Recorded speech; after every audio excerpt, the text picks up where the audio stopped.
And Lucas Paqueta put out a frustrated statement yesterday, calling on the FA to investigate leaks in his betting case. Do you think he's got a right to be frustrated that there are leaks coming out of that when it's supposed to be a confidential matter? Yeah, there shouldn't be any leaks. I don't. It is quite surprising. I mean, if you're looking for the leaker, you have to think about who would leak it and why. It seems very unlikely the FA would be responsible for the leaks. I mean, it's much more likely the leak came from somebody connected to the player. But then again, I don't really understand why somebody would do that. I don't see who gains from any of the leaking of that case. You know, so for the outside world to know about that phone, I mean, it's kind of so what, you know, it doesn't really.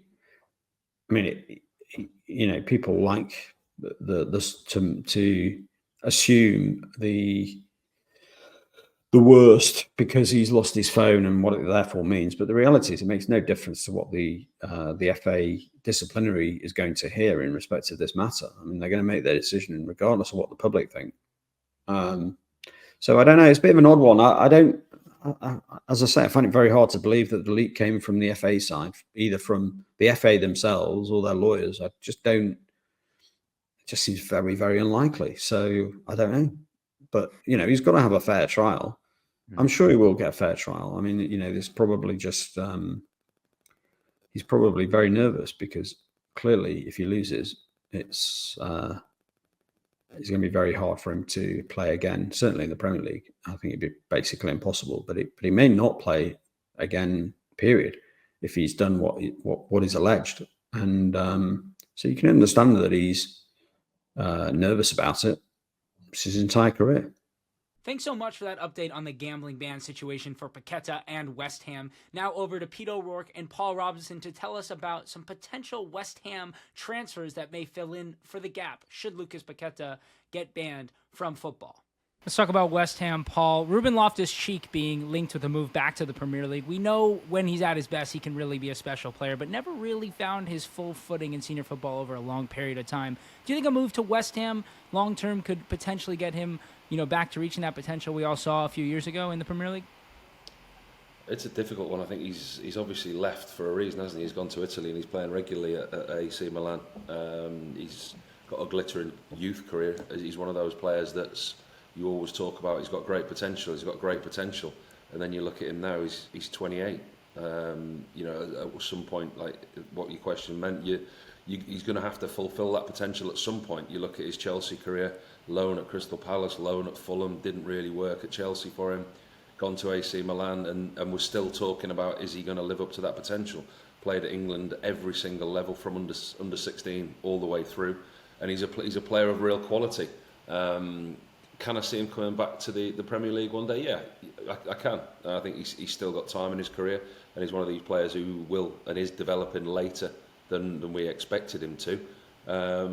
But is West Ham the right place for him? You don't know. Generally don't know. As in, is the space for at West Ham? You look at the players that they've got there. You look at the quality they've got there.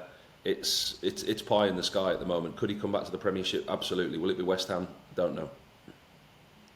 And Pete, West Ham, we know, tried to sign a second striker all summer. Obviously, missed on John Duran, which they're definitely, wishing they hadn't. Vangelis Pavlidis is someone at the top of their list now. Could they make a move for a second striker in January? Because obviously, Fulkrug still hasn't hit the ground running and has those injury issues. Yeah, it's still an area of the team that West Ham would like to strengthen. They were looking to bring in another striker on top of Fulkrug in the summer transfer window, but we're not able to do it.